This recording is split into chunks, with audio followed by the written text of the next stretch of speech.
que a base, aí sim eu posso dizer, a base do funcionamento do nosso organismo e a base de diversos comportamentos está no sistema nervoso. Seja por uma hiperexcitação, ou então seja porque ele não está sendo excitado corretamente, devidamente. Aí isso vai dar distúrbio do organismo do animal.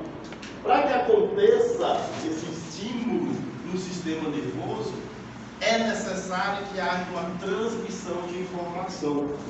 E essa transmissão de informação, ela vai acontecer de forma elétrica ou química, que a gente também já comentou, correto? Então, na transmissão elétrica, nós somos seres elétricos, foi falado no primeiro dia de aula, a gente está o tempo todo próximo da eletricidade, e o nosso cérebro principalmente. Nosso cérebro é uma verdadeira usina elétrica, está o tempo todo soltando descargas. E essas descargas de energia elétrica, essas descargas de eletricidade, é que fazem com que a informação passe de um neurônio para outro e o nosso cérebro vá funcionando corretamente. Beleza. Só que a descarga elétrica, ela é como se fosse uma forma de manutenção desse nosso sistema cerebral. A informação em si, ela é transformada quimicamente. Então, quando você aprende alguma coisa, qualquer coisa que seja, qualquer palavra que seja, ela é transformada numa substância química. E aí, por que, professor? Porque o químico, a estrutura química, consegue ser armazenada pelo cérebro, consegue memorizar. Uma forma elétrica, não. A elétrica são só elétrons, então não tem forma. Então, todas as nossas informações são químicas. Por isso que a transmissão através do sistema nervoso, ela vai ser elétrica, ó, vai sempre passar eletricidade entre os neurônios, e a informação em si, aquilo que é do aprendizado, ele é uma informação química. E que informação química é essa? Justamente os neurotransmissores que a gente já mencionou. Dopamina, serotonina, acetilcolina, metionina, melatonina, ocitocina, todos esses compostos químicos é que eles vão se juntando para formar a informação. Logo eu posso dizer que a informação, ela ocorre por meio de sinapses, onde essas sinapses podem ser elétricas ou químicas. Perfeito? Então, mais uma vez, a informação ela passa pelo sistema nervoso através de sinapses, onde essas sinapses podem ser elétricas ou químicas. Beleza. Aí tem, com relação a esse papel dos neurotransmissores, são vários. Porém, dentro, ou melhor, para o uso da psicologia, para o uso da psicanálise, para o uso, enfim, dos estudos dos comportamentos do ser humano, alguns são mais comuns. E quem são eles, professor? Dopamina, serotonina, glutamato, GABA, e pode acrescentar mais um aqui que ficou faltando: ocitocina. Oci com X, tá? Fica oxitocina. Pode acrescentar mais ele aí também. Por que, professor? Porque são eles que fazem parte do nosso cotidiano, dos comandos que a gente tem. Os outros são liberados de forma mais difícil, em situações mais extremas. Bom, então qual que é a relevância desse conhecimento das sinapses e dos neurotransmissores que acontecem aqui no meio dessas sinapses? É para levar em consideração, né, a sua relevância clínica, que seus desequilíbrios vão levar o indivíduo a principalmente casos de depressão e de esquizofrenia.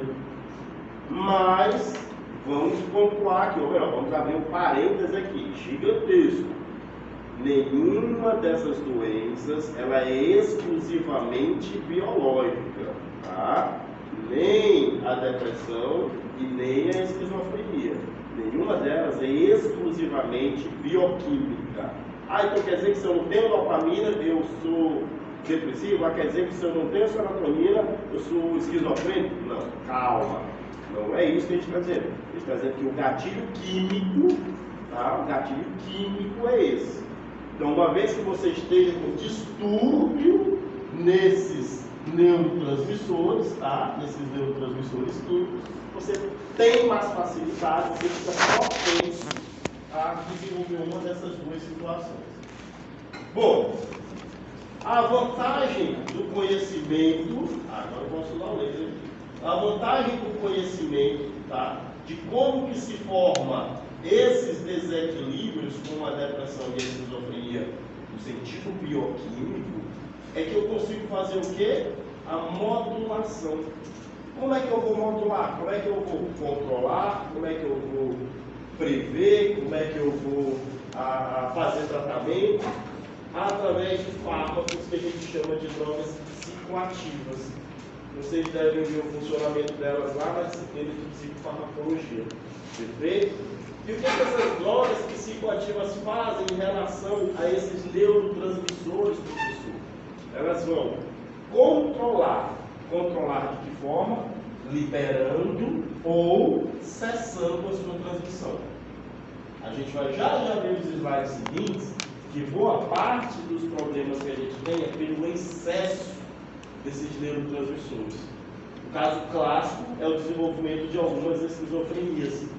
O indivíduo ele tem tanta serotonina, ele está o tempo todo excitado, ele está o tempo todo ativo, e ele começa a ver coisa que não existe, ele começa a imaginar coisa de forma tão material, né, que aquilo já não é mais normal. Já passa do plano da imaginação para uma situação mais patológica. Tá? E aí o que a medicação faz? Calma, bora controlar. Nem tanto assim. Aí o indivíduo volta para o plano real. Mas a gente só consegue fazer isso após o entendimento disso. Perfeito? Então, só para a gente passar para o slide posterior. Essas sinapses que a gente está falando aqui, são as sinapses elétricas e químicas, elas têm um detalhe. Quando a gente estuda os neurônios, quando a gente estudou aqui os neurônios, e a gente está vendo aqui a sinapse elétrica acontecendo, e logo em seguida vai acontecer uma sinapse química. Esses neurônios que parecem estar todos ligados, parece que está todo mundo fazendo uma teia de aranha, né? Olha só que massa. Na verdade, um neurônio nunca toca o outro. Ele fica extremamente próximo, tá aqui os dedinhos dele, tá? Eles ficam extremamente próximos, mas um jamais toca o outro. Por que, professor? Porque isso é eletricidade. Se um encostar no outro, vai dar curto-circuito. Então as células se aproximam sem nunca se tocar. Elas ficam na distância tal que ele possa jogar a eletricidade daqui para esse outro e para que ele possa jogar as informações químicas desse neurotransmissor para esse neuroreceptor, sem que eles precisem se tocar. Aí olha só que bonitinho que fica aqui, ó. Então isso aqui seria aquela situação lá dos neurônios, ó. Um com o seu botão terminal bem do ladinho do outro. E aqui no meio ele está jogando as informações químicas e a informação elétrica, sem nunca se tocarem. O que tem nessa situação aqui também que a gente precisa levar em consideração? É que a informação química, ela se perde, a elétrica não. Então, quando você tem muita informação química sendo passada adiante, ele joga essa informação química aqui. Esse espaço que fica entre um botão terminal e outro, esse espaço aqui no meio, tem nome. O nome disso aqui é fenda sináptica, que é uma fenda, né? Então, como ele está acontecendo entre as sinapses, é uma fenda sináptica.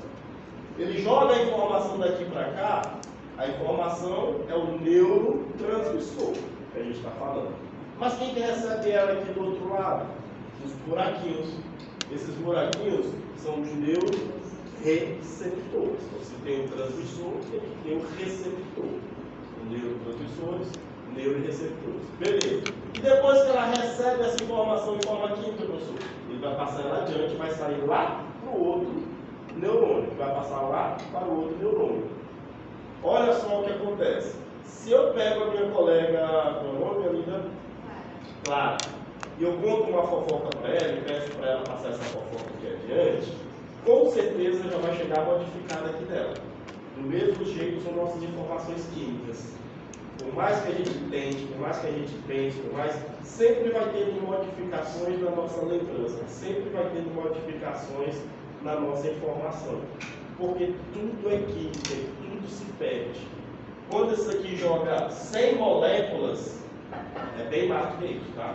Mas quando ele jogar 100 moléculas de informação para o neurônio seguinte, que vai ter seus neuroreceptores, pelo menos uma se perde. Então, das 100 moléculas, vai chegar só 99 aqui. Entenderam? Então, sempre se perde informação. Nunca ela vai ser igual. Você não pode não perceber isso ao longo do dia, ao longo dos anos, mas daqui a 30 anos, daqui a 40 anos, a sua memória já não é mais a mesma. Você vai aos poucos se desfazendo dela. Um ponto por conta disso. E o outro ponto a gente vai já entender, que é a degeneração natural que acontece no nosso sistema nervoso. Essas células, eu devo ter falado isso, mas eu vou reforçar mais uma vez. Nossas células nervosas, que são os neurônios, elas são todas elas recobertas por uma camada isolante. Qual é o nome dessa camada isolante que recobre eles? Show de bola. Bainha de mielina.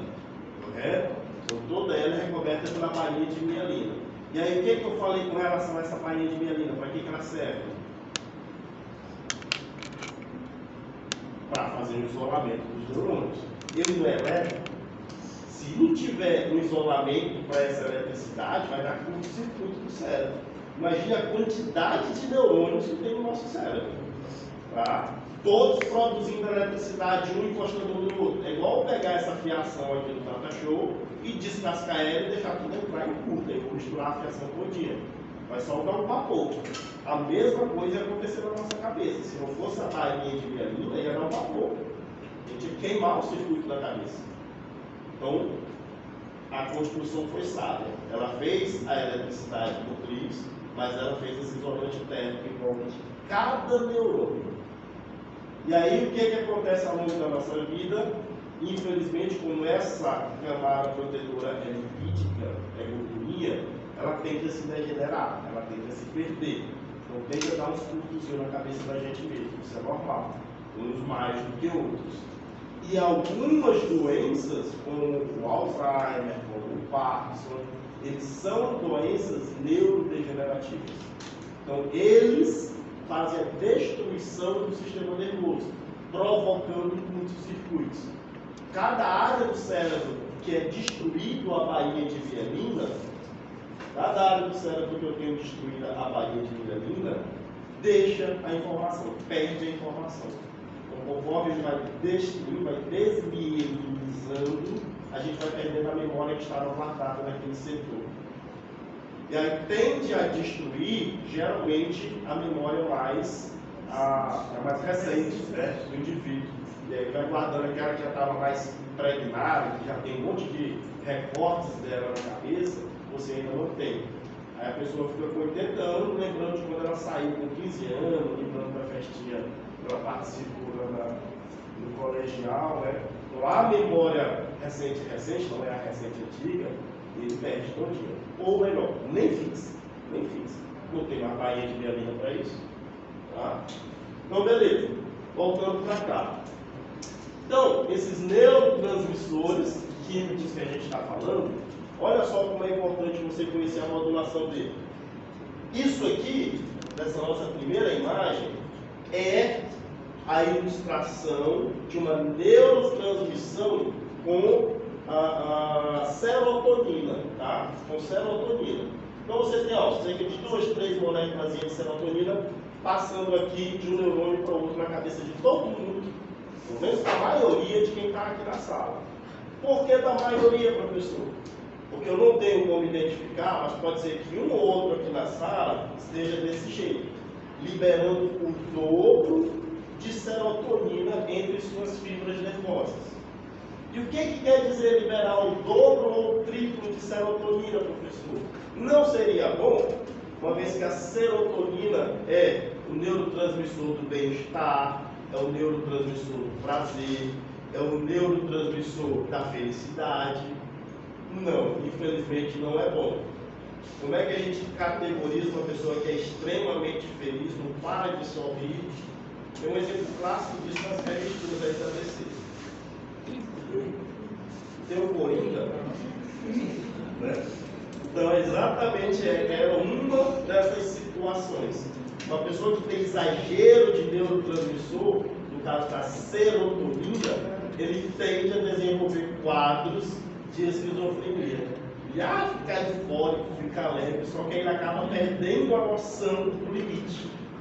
Acaba ficando meio perdidaço no mundo real. Então, o correto é isso aqui. Se ele tem um exagero, aí ele já saiu do normal, já é problemático, já é outra situação. Aí, infelizmente, tem os medicamentos, né, psicoativos, para a gente controlar essa liberação, ele volta a liberar só isso daqui. Ah, professor, mas ele liga aqui, na saída do neurotransmissor? Não. A maior parte dos medicamentos que a gente usa para controlar os indivíduos, ela atua aqui, ó, tampando o neuroreceptor. Então ele vai continuar liberando. Ele só não vai estar recebendo. Tá? Vai estar sendo bloqueado. Vai apertar. Você falou que é necessário usar certos remédios para ajudar esse desequilíbrio. Isso. Só que a gente psicólogo não trabalha com a área de remédio. Perfeito. Como é que seria para o psicólogo tratar essas questões? Será que tem que ser comportamentais? Perfeito a sua pergunta. Você está colocando assim, professor, não é, né, dentro da competência do psicólogo trabalhar essa questão de prescrição médica, de receita, consequentemente do uso dos medicamentos. Então, como é que fica a atribuição dele dentro disso daqui? A vocês é cabível e é de competência entender um mecanismo de formação, tá, do indivíduo sob a medicação e sem a medicação. Então, para você vai fazer a orientação, dizer, olha, tá tomando a medicação direitinha? Tá, e vai dizer, estou tomando isso, estou tomando aquilo. E aí, se através do seu estudo, se através da sua análise, você, olha, não está sentindo efeito, não. Volte lá com o seu psiquiatra, conversa com ele novamente, porque você está com isso e isso se acentuando. Coloca isso bem claro para ele. E aí o psiquiatra vai ver a necessidade de mudar a sua medicação ou de mudar a dose da medicação. Então, a sua compreensão é para que você entenda, né, aí assim, o fenômeno biológico até onde vai e até onde vai entrar a interferência do medicamento, do psicoativo. A depressão ela é uma desequilíbrio comportamental também. É necessário, é possível o psicólogo trabalhar uma forma de fugir dessa parte da farmacologia, trabalhar com o cérebro comportamental, porque eles sabem que o neurotransmissor é ativado por um tipo de comportamento. Como você falou, da influência interna, influência externa. É possível você ajudar esse paciente, essa pessoa que está sendo atendida, a reestruturar como se comportar no dia, receber certos estímulos diferentes para ela até ser curada dessa depressão. Não sei se eu posso usar ser curada, mas eliminar essas características depressivas. É possível? Bora, outra excelente pergunta. Bora lá. Todas essas doenças, meus queridos, todas essas patologias, vamos colocar assim, né, que é mais técnico, elas são multifatoriais. Nenhuma delas vai ser exclusivamente biológica ou exclusivamente ambiental. Então, infelizmente, acontece sim de gente já nascer, tipo o Coringa lá no filme, com um excesso, né, de liberação e um excesso de captação de neurotransmissores. Tem gente que já nasce com isso. Mas se você consegue fazer assim, um acompanhamento com um psicólogo para que você evite determinados ambientes, para que você evite determinados vícios, assim, eu beber que a bebida ajuda na liberação de serotonina, ela potencializa muito a liberação de serotonina. Comportamentos abusivos, vamos ser bem claros, sexo, ele aumenta exponencialmente a liberação de serotonina e outros mecanismos compensatórios também. Aí o psicólogo pode te ajudar a controlar isso sem a necessidade, se você seguir, obviamente, né? Sem a necessidade medicamentosa. Mas se ele já chega para você no estado extremamente alterado, extremamente excessivo, aí infelizmente não tem isso, não tem mudança de comportamento no mundo que vai ajudar esse indivíduo. Tá? Ele não tem como. Eu tenho menos de 40 dias, o meu sobrinho se suicidou. E era esquizofrênico. Tá? E aí, assim, mas ele desde os 12 anos de idade, que ele fazia acompanhamento com o psicólogo, depois com os 15, 16 ele começou a tomar medicação, e aí, mas não adiantou. A medicação foi aumentando a dose, aumentando, o caso dele ficou extremo, e aí um dia ele pegou e se matou. Tá? Então, assim, já nasce. Infelizmente, o indivíduo pode já nascer com esse excesso de liberação e de captação dos neurotransmissores. Tá? No caso do Coringa, ele tem um transtorno não, no caso, ele tem um efeito pseudo-bipolar. Isso daí, qual seria a relação? Ele começa a rir em situações de estresse e de ansiedade, que está pressionado. A gente me colocou bem no meio, não vai você. Pseudo-bipolar, que eu tinha esquecido o nome, no caso é EPB, no caso. O que é isso, mano? Me ajudei, você já está se formando. Pois é, porque no caso a gente viu o filme, né? Eu fiquei na curiosidade de entender qual era a condição dele. No caso, porque quando ele está sob estresse, quando ele está triste, ele começa a rir de forma histérica, né? Aí eu sempre fiquei curioso saber o que era isso. Se era o caso de um efeito na serotonina, o que acontece? Assim, biologicamente falando, o que eu sei da situação, eu não sabia que o nome da patologia era essa, mas ele tem um excesso de liberação de dopamina e de serotonina. Por que esses dois? A dopamina ela é conhecida como o hormônio da felicidade e da recompensa.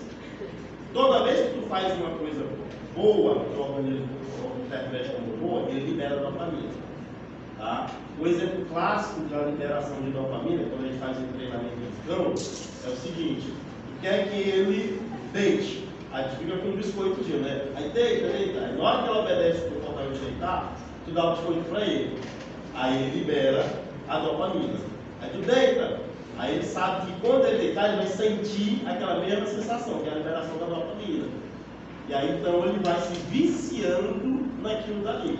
Então a dopamina ela é esse neurotransmissor que a gente chama de neurotransmissor da recompensa e da felicidade. No caso dele, toda vez que ele fazia determinados atos, ele tinha não só a liberação da dopamina, como também da serotonina. Mas aí, misturar isso com essa patologia já, não sei o que você falou, aí eu já não é parada para caramba. Meu colega podia me ajudar aqui nessa área. Sei não. Quem é que foi o professor de psicopatologia? Eu fui no sexto período, Mais de 10 anos. Vou dizer para ele, eu vou saber quem foi. Foi a Rose. Foi a Rose? Foi não. Beleza? E o Lando? Tá, aí olha só. Esse padrãozinho básico que a gente tem aqui, que é, mano, intervalo. E passou para você. Então, bora lá. Porque a gente teve aquele break aqui, aí ficou. Vamos lá, senta de nós vamos.